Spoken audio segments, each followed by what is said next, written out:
Hi hello నమస్తే, నేను కృష్ణాంజనేయులు.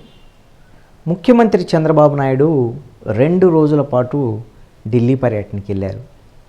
ఢిల్లీలో ప్రధానమంత్రి నరేంద్ర మోడీ, కేంద్ర హోంమంత్రి అమిత్ షా, జలవనరుల శాఖ మంత్రి, ఆర్థిక శాఖ మంత్రి అందరినీ కలిశారు.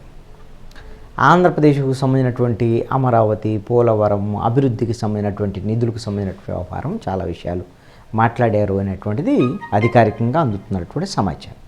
అయితే చంద్రబాబు నాయుడు ఢిల్లీ పర్యటన ముగించుకొని 2 రోజుల పర్యటన ముగించుకొని ఆంధ్రప్రదేశ్లో అలా అడుగు పెట్టారో లేదో ఒక కీలకమైనటువంటి పరిణామం ఆంధ్రప్రదేశ్లో చోటు చేసుకుంది.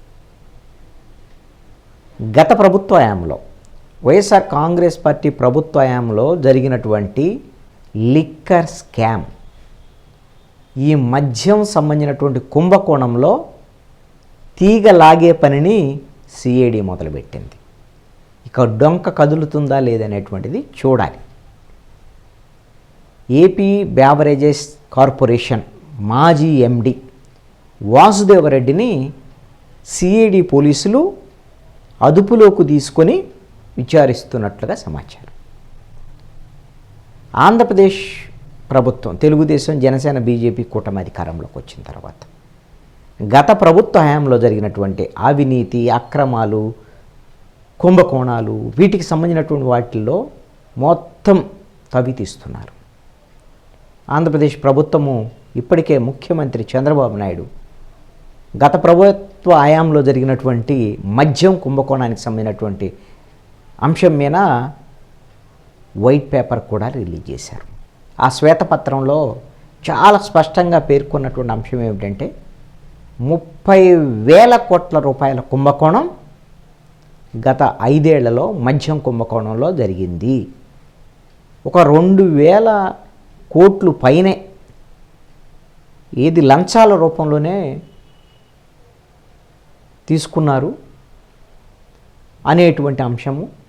అదేవిధంగా అనేకమైనటువంటి బ్రాండ్లు, కొత్త బ్రాండ్స్, తెలుగుదేశం వాళ్ళు, జనసేన, బీజేపీ వాళ్ళు జే బ్రాండ్స్ అని, జగన్ బ్రాండ్స్, కొన్ని మద్యం తయారీ కంపెనీలతో, అది కూడా వైఎస్ఆర్ కాంగ్రెస్ పార్టీకి సంబంధించినటువంటి వాళ్ళ మద్యం తయారీ కంపెనీలతో కుమ్మక్కయి బ్యావరేజెస్ కార్పొరేషను వాళ్ళ దగ్గర నుంచే మద్యం కొని ఆ మద్యమే ప్రభుత్వ ఆధ్వర్యంలో నడిచేటువంటి మద్యం షాపుల్లో అమ్మించటం, ఆ డబ్బులు మొత్తం కూడా ఆన్లైన్లో కాకుండా క్యాష్ రూపంలో మొత్తము జగన్మోహన్ రెడ్డి ఆయనకి చేరవేశారు అనేటువంటి దాని మీద ఆరోపణలు. ఈ విధంగా ఒక 15 ఏళ్ల పాటు మద్యం తాగేటువంటి వచ్చేటువంటి ఆదాయం, మద్యం తాగితే వచ్చేటువంటి ఆదాయం మీద ఒక 5,000 కోట్ల రూపాయలు అప్పులు కూడా తీసుకొచ్చారు అని, దానికి కూడా ఈ వాసుదేవరెడ్డే కారణం. ఈ మొత్తం వ్యవహారాన్ని నడిపినటువంటి జగన్మోహన్ రెడ్డి కుంభకోణానికి పాల్పడితే ఎక్కడైతే ఈ వైఎస్ఆర్ కాంగ్రెస్ పార్టీకి సంబంధించినటువంటి వాళ్ళు విజయసాయిరెడ్డి, అదేవిధంగా పెద్దిరెడ్డి రామచంద్రారెడ్డి, మిథున్ రెడ్డి, ఇలాంటి వాళ్ళ కొంతమంది కంపెనీలు, మద్యం తయారీ కంపెనీల నుంచే ఎక్కువ ఈ మద్యాన్ని కొనుగోలు చేశారు అనేటువంటి దాని మీద, వీటి మీద మొత్తం ఏ కంపెనీ నుంచి ఎంత కొనుగోలు చేశారు, ఎట్లా కుంభకోణం జరిగింది అనేటువంటి అంశాల మీద ఆంధ్రప్రదేశ్ బీజేపీ అధ్యక్షురాలు పురంధేశ్వరి ఆధారాలతో సహా 36,000 కోట్ల రూపాయల కుంభకోణం జరిగింది అనేటువంటి దాని మీద అవన్నీ కూడా సేకరించి కేంద్రంలో ఉండేటువంటి బీజేపీ ప్రభుత్వానికి, కేంద్ర హోంమంత్రికి కూడా అందించడం జరిగింది. ఇప్పుడు ఆల్రెడీ ఈ ప్రభుత్వం ఇప్పుడు ఆంధ్రప్రదేశ్లో అధికారంలోకి వచ్చింది, తెలుగుదేశం, జనసేన, బీజేపీ కూటమి. మొత్తము మద్యం కుంభకోణానికి సంబంధించినటువంటి ఈ మొత్తం అక్రమాలను వెలికితీసేటువంటి పనిలో ఆంధ్రప్రదేశ్ ప్రభుత్వం. వైట్ పేపర్ రిలీజ్ సందర్భంగా ముఖ్యమంత్రి చంద్రబాబు నాయుడు ఒక మాట చెప్పారు. ఢిల్లీ లిక్కర్ స్కామ్ని తలదన్నేటువంటి లిక్కర్ స్కామ్ ఇది. ఢిల్లీ లిక్కర్ స్కామ్ ఎందుకు చనిపోదు ఆంధ్రప్రదేశ్లో జరిగినటువంటి లిక్కర్ స్కామ్ విషయంలో ఎవరిని కూడా వదిలిపెట్టేటువంటిది లేదు. ఆంధ్రప్రదేశ్ సిఐడి తరపున మేము విచారణ జరిపిస్తాం అని స్పష్టంగా ప్రకటన చేశారు. మరి ఆధారాలకు అనుగుణంగా ఇప్పుడు సిఐడి ఆల్రెడీ కేసు నమోదు చేసినట్టుంది. మరి ఆల్రెడీ కేసు నమోదు, ఇప్పుడు ఆ వాసుదేవరెడ్డిని విచారించిన తర్వాత మరి అరెస్టుకు సంబంధించినటువంటి వ్యవహారం ఇవన్నీ వస్తే అసలు ఈ ఎఫ్ఐఆర్ ఏంటి, ఎవరెవరు దీంట్లో నిందితులుగా ఉన్నారు, ఇవన్నీ బయటకు వచ్చేదానికి అవకాశం ఉంటుంది. ముఖ్యమంత్రి ఆ రోజున ముఖ్యమంత్రి జగన్మోహన్ రెడ్డి పాత్ర ఏమిటి ఈ నిర్ణయం తీసుకోవటంలో? ఏది ప్రభుత్వ ఆధీనంలో మద్యం షాపులు నడవటం, అది వైఎస్ఆర్ కాంగ్రెస్ పార్టీ ప్రభుత్వ హయాంలోనే ఆ నిర్ణయం తీసుకున్నారు.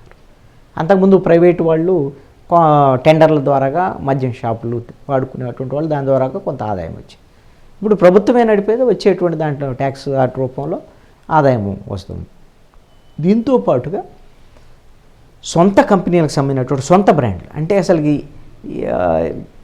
ఇంటర్నేషనల్ స్థాయిలోనూ జాతీయ స్థాయిలో ఇప్పుడు కింగ్ ఫిషరు ఇలాంటివన్నీ కొద్దిగా బ్రాండెడ్ మద్యం ఉంటుంది కదా, వాటిని అందుబాటులో లేకుండా వీళ్ళు ఇష్టం వచ్చినటువంటి బ్రాండ్సే ప్రజల వెనక్కి రుద్దటం.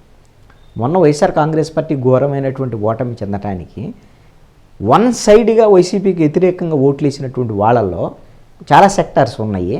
వాళ్ళల్లో మద్యం తాగేవాళ్ళు కూడా ఉన్నారు, వైసీపీకి వ్యతిరేకంగా ఓట్లు వేసేవాళ్ళు. ఈ కులం మతం ఈ ప్రాంతం వీటితో సంబంధం లేకుండా మద్యం తాగే వాళ్ళందరూ వైసీపీకి వ్యతిరేకంగా ఓట్లు వేశారు. ఎందుకు? నాసిరకం మద్యం, అదేవిధంగా మద్యం రేట్లు పెంచటం, అదే కూర్చొని ప్రశాంతంగా తాగటానికి కూడా లేకుండా షాపులు పెట్టేసి అక్కడ కొనుక్కొని పోయి ఇంట్లో తాగాలి అని, పొలాల్లో తాగాలి, కొంప చుట్టులోకి పోయి తాగాలి అని, ఇవన్నీ ఇబ్బందులు. మద్యం తాగటాన్ని ప్రోత్సహించాలని కాదు, ఆల్రెడీ మద్యం నడుస్తున్నాడు, ప్రభుత్వ ఆధీనంలో నడుస్తూనే ఉండేటువంటి పరిస్థితి ఉంది కదా.